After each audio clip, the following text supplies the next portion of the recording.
Hello and welcome to Wolfman Gaming. This is my Sekiro Shadows Die Twice complete walkthrough, and this is episode 7, which I have named The Fall of Genichiro. But before we take him on, we are gonna kill the Lady Butterfly, and before this fight, equip the Shuriken and the Snap Seeds, because that will make this fight significantly easier.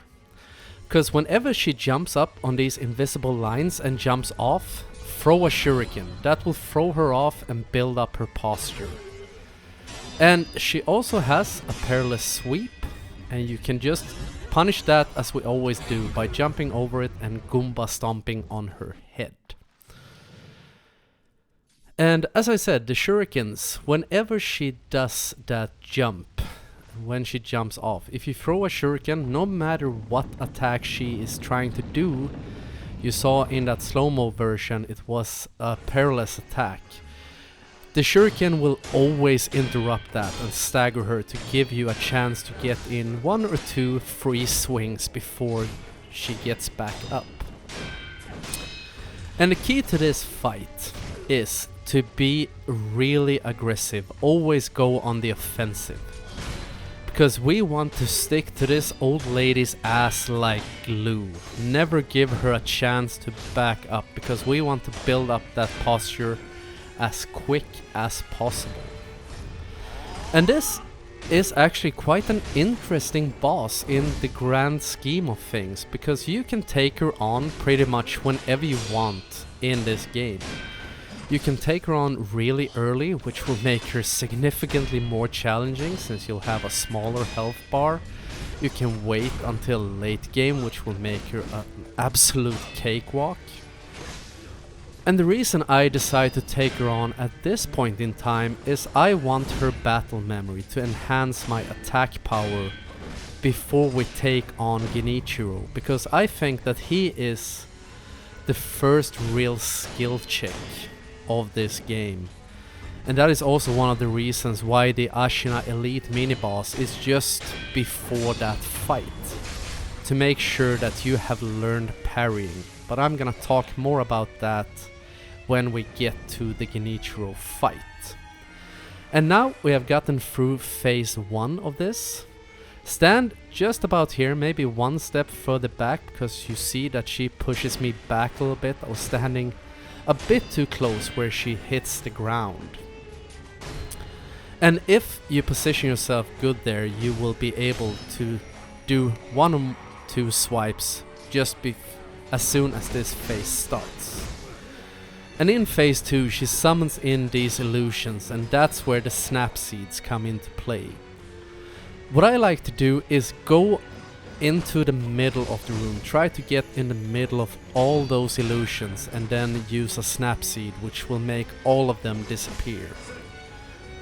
And if you're struggling with this fight, you have to do a few tries and you run out of snap seeds, that will not be hopefully a very big problem, because the illusions are really slow. So if you run out of snap seeds and she summons in the illusions, just run around the room. After around 20 to 30 seconds, she will snap her fingers, make the illusions disappear. And she will turn them into those golden butterflies which will fly towards you and try to hit you. But this room has 8 pillars in total. So if you end up in that situation, just hide behind one of the pillars and let the pillar tank the hit from the butterflies, and you will suffer no damage at all. And with this boss, maybe this is something I should have mentioned a bit earlier, but whenever you feel the need to fight, feel the need to heal, try to put distance in between you and Lady Butterfly. Use these pillars to your advantage, so she doesn't get a free shot at you when you're using your healing gourd. But that is the end of the Lady Butterfly fight, and you saw throughout the entire fight I was extremely aggressive, and you should be too. So that's the end of that, and we can move on. And here you will see a very weird transition, and this is actually not dodgy editing on my behalf. This is where the game puts you after the fight. And we are gonna go up now and fight Genichiro. But before that, of course, confront the memory of Lady Butterfly so we increase our attack power. And having taken out her and all the bosses we have taken down thus far will give you as good a chance as you'll have against Genichiro. We are as buffed up as we can be going into that fight. And also very important, make sure to check your XP. I was really close to getting a new skill point, so I decided to level up before, or make sure I just gotten over the edge for a new skill point. Because I didn't take down Genichiro on my first try on this recording, and maybe you won't either, maybe you will. Hopefully this guide will help you do it in as few tries as possible. And I like to play it a bit safe, to teleport from the antechamber up to the dojo so I don't have to fight any unnecessary enemies. And here I unlock Breath of Life Light, which will allow you to regain some health whenever you do a death blow.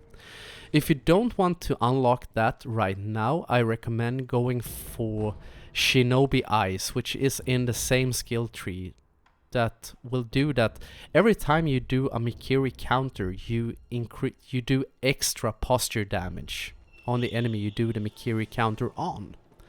So that can be very good in this fight. And Genichiro likes to do a jump followed by a thrust, which you can punish with Mikiri. He can also do the same jumping attack and follow it up with a sweep. And then we just punish it by jumping on his head and put in 2 hits afterwards.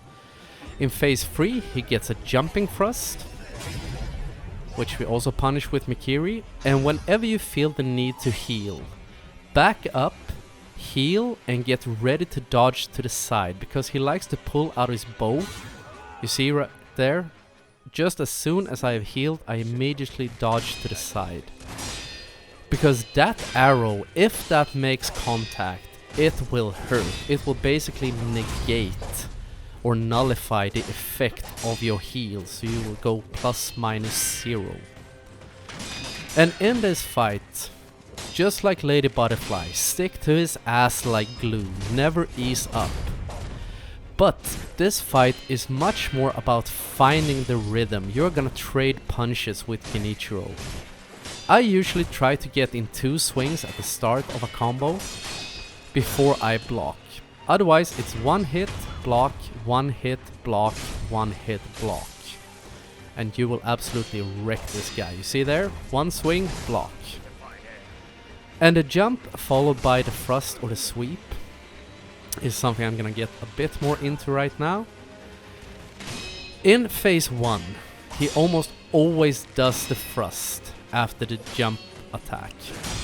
In phase 2, he prefers to do the sweep, but they are in no way exclusive. You saw right there he did the thrust instead, which threw me off, because in my experience he always does the sweep in phase 2, but he can mix it up. So what I recommend you do is try to get really quick at reading what he's gonna do and punish it accordingly.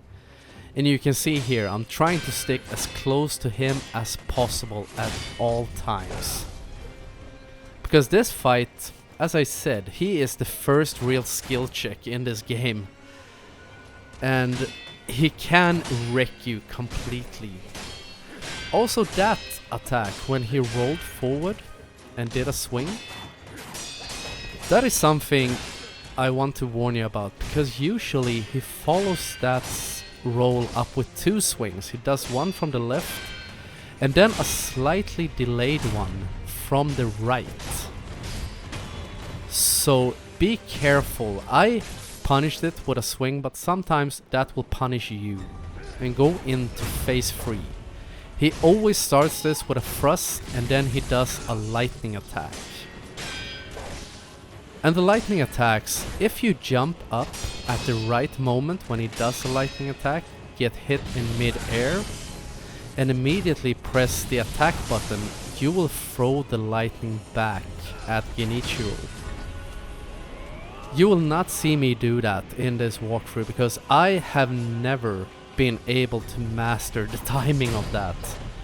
So what I like to do instead is, as in phase 1 and 2, I really stick to him, try to be as close as possible. And when I see him doing a lightning attack, dodge forward, get in close. If you get up really close, the lightning will go over your head. And if you get really lucky, you will end up behind him and get a free chance to get a swipe in at him. And also something I want to mention before this fight is over. Combat skill that is really great to have in this fight. This is something I should have mentioned earlier. Ichimonji double. Whenever you do a Mikiri counter, immediately follow that up with an Ichimonji double, because you will wreck his posture even more. And here I got greedy, so I get killed. Greed gets you killed in this game. And that is something that's consistent for all the bosses. But luckily, it is called Shadows Die Twice, and since his posture was so high up, I decided to just go for the revive, tuck my balls, and end this. And thus, Genichiro falls. Actually a really fun boss fight. I enjoy fighting him a lot. And we also get a new skill from him called the Blood Smoke Ninjutsu, which whenever you do a backstab, if you press R1 again, if you have that equipped, you will create smoke around you from his blood, which will allow you to disappear if there are enemies that are aggro towards you. And now make sure if you are, or if people are afflicted by dragon rot, so make sure to restore that, and don't forget to confront the memory of Genichiro so we enhance our attack power. Because now we're gonna start a little side quest, or actually 2 side quests, which will work towards one of the endings. So we want to make sure that no one is afflicted by dragon rot going into this. So first we talk to Emma, and she will tell you that Kuro is downstairs. Going down here and we activate the sculptor's idol. And then we can go and talk to Kuro. So we talk to him, and he's gonna talk about that we need to end the immortality that is the dragon's heritage. So choose to obey the Iron Code and protect Kuro. If you choose the other option, they will just go into a loop, so you have to choose obey the Iron Code. And we talk to him once again, and he gives you the Immortal Severance text. So then we go over here and sniff the incense burner.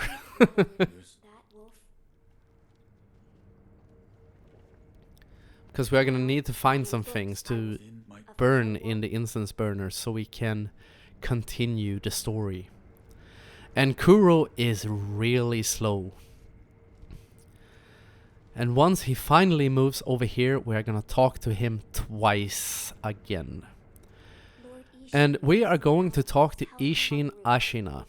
And back in episode 4, I showed you where you could grind, where I want you to grind 21 skill points. You don't have to grind those 21 skill points, but you need to talk to Ishin, the guy in the Chris Fenn mask, and at least kill them once and talk to him again so you complete that little rat extermination quest. Because if you don't, Ishin will not be in this room. So if you haven't done so, I recommend go back to episode 4 and just check that out. How to do his little rat side quest. But first we're gonna ask him about the Immortal Severance, and then we're gonna ask him about where the Mortal Blade can be found. And the Mortal Blade is an item we will pick up that is so brutal. It is insane. Because that will allow you to get a combat skill called Mortal Draw. And that is one of my favorite attacks in this entire game. And we are gonna use that to punish some bosses later on. But either way, we have gotten the information we needed from Ishin's. We can go back up to Kuro's room and we're gonna talk to him again. And we're gonna find the most unnecessary note in this entire game. So we picked this up. Wolf, found something. I've opened the library. Meet me there, Kuro.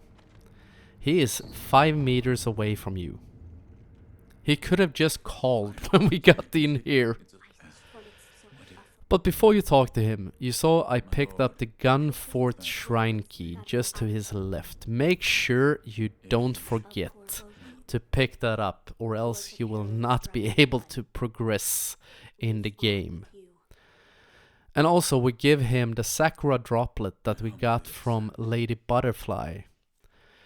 Because he does something with it, so we will get yet another revive.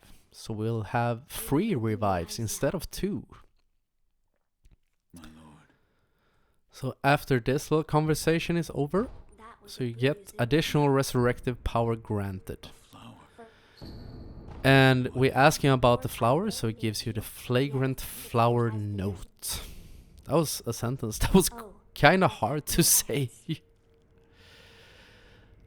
And I decided to talk to him once again, just to make sure we have exhausted all his dialogue. And he talks about the shinobi shortcut. But we are gonna head back. First I'm gonna open this, and then we're gonna head back to Senpu Temple. You know where we were, and talked to the leader of the monks and got the text for the divine child. We are gonna head back there because now, since Genichiro is dead and we have done all this, and then the leader monk will have disappeared and we will get to the next main boss fight. This is quite an intense episode. In the last episode we took down 3 mini bosses, and in this one we take down 3 main bosses.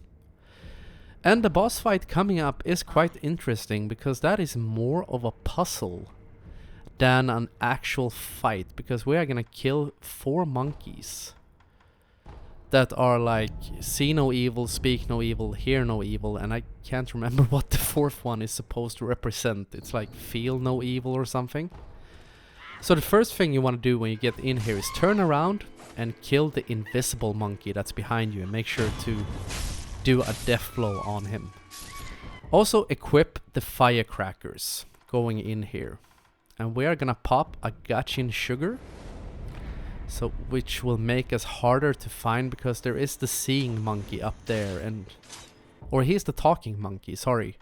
And he will warn the other monkeys if he sees you. He starts banging a gong. So we sneak up here, he's completely oblivious, and go up behind him, do a stealth kill. Down there we have the hearing monkeys who are gonna grapple down, immediately throw firecrackers which will stun him, and we can stealth kill him. And now we just have 1 monkey left.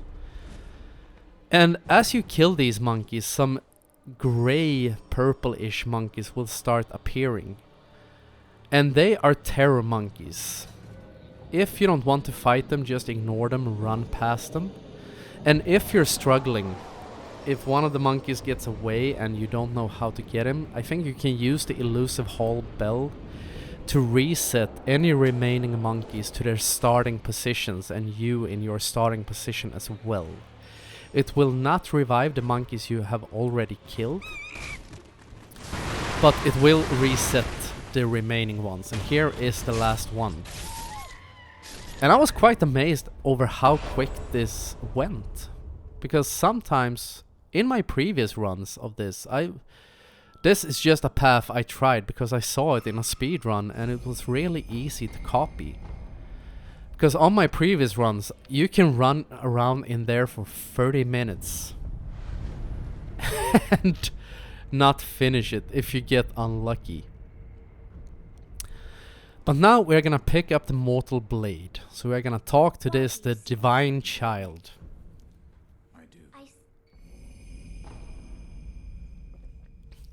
And now we're gonna start what I call the rice quest. Because we are gonna talk, and this is for the Dragon's Homecoming ending, and this is part 1 of the quest you need to do to get that ending. So we ask her for rice. Make sure to consume the rice. And we go out to the sculptor's idol and we rest. And then we're gonna fast travel out of here. Doesn't matter where you fast travel, you just need to travel out of here. I chose to go to the dilapidated temple just because it is the first option. So this would go as quickly as possible. Then we're gonna travel back and we're gonna complete this or repeat this process 2 more times. And I've sped this up. But first we give her the holy chapter infested that we got from the leader monk the first time we were in Senpu Temple. So then we request rice again, consume it, go out, we rest, we fast travel out of here, fast travel back, and she will be a bit more tired, but we request rice once again, and we eat it, and we rest. And we fast travel, and then we go back again. So a total of 3 times. And now she is panting, she is very tired, so we are gonna talk to her, and we are gonna give her a persimmon that we bought from the vendor on Mount Congo shortly before we went into the armored warrior fight. That will allow her to regain some of her strength, and we're gonna ask her for rice again. And she will also give you rice for Kuro. So we are gonna eat the rice she gave us, and we're gonna bring the other rice to Kuro up in his little secret room. So give that to him. And you're gonna have a little conversation, so go out and rest. Make sure to confront the memory of the screen monkeys if you haven't done so already. And he is gonna give you a sweet rice ball. And I think he gives you 2 of them, but we are gonna eat 1 of them. It feels a bit stupid to eat all this because this rice is like pellets. It gives you healing over time, and it does give you quite a lot more than normal pellets. But there is a means to this. We are gonna request rice once again. Because you can only have 1 rice in your inventory. But going through this quest will allow you to get fine snow, which is like rice, but on crack. It's very potent. And we also need it to get one of the endings. But after you have eaten rice once again, rested, traveled out, traveled back, you will see that she has disappeared. So we are going back into the elusive hall, and we're gonna talk to her here. And she tells you that she wants a text about the dragon's return. So we are gonna head out to Senpu Temple. And remember when I talked about that purple mummy in the cave? Also, quick tip here. Rest by the sculptor's idol before you start going out here. That will make your return to the inner sanctum a little bit quicker. I did not think about doing it, but that is my mistake. So you're gonna see me run the entire path there and the entire path back. But if you want to make it go a little bit faster, you can just rest by the sculptor's idol, and we will use the homeward idol to go back there. But this cave, we are gonna take the same path as we did the last time we were here, and kill that monk. And the enemies in here, the little Voldo from Soul Calibur wannabes, As I have told you before, but if you're new to this guide, since they have their backs exposed, they walk on all fours. If you lock on and jump, you will always get a death blow marker, even though they are aggro towards you. And that goes for these Voldo-like characters and also lizards. It does not work on wolves for some reason. I have no idea why. But I'm glad it works for these guys, because they are a bit more dangerous than the wolves are. They have fire bombs and shit they throw at you. And when you get down in this cave, just head straight and we crawl through this little tunnel. And I think there are 3 more of those Voldo guys up here. So climb up here and take out all the enemies, or just run past them if you want to. I like to kill them because I saw I was starting to get close to another skill point, and they are really easy to kill with these instant death blow attacks. But here we have the purple old mummies. We just go there and pick up the holy chapter, Dragon's Return. And once again, now is the time. If you rested at the sculptor's idol in the inner sanctum, just use your homeward idol to instantly go back, so you don't have to take the long route like I do here. But it does save a little bit of time. That was, as I said, that's my mistake that I didn't do it that way. And now, since we have the Mortal Blade, we can kill these monks if you want to that are sitting here. They are called the Undying. But they are really dangerous. They cannot move out of their positions where they are sitting in, but they do hurt. I have actually never killed one of them because I don't think they drop anything really useful. So just stay away from them. But the Divine Child is not back yet, so sit by the sculptor's idol and rest, and there she is. Suddenly she has returned. So you give her the Dragon's Return scroll and she will ask you for a fresh serpent viscera and a dried serpent viscera. And that is part 2 of her quest to get the Dragon's Homecoming ending. But that is the end of this episode, and I want to thank you very much for watching, and I will see you again in my next video. So until next time, this is the Wolfman signing off.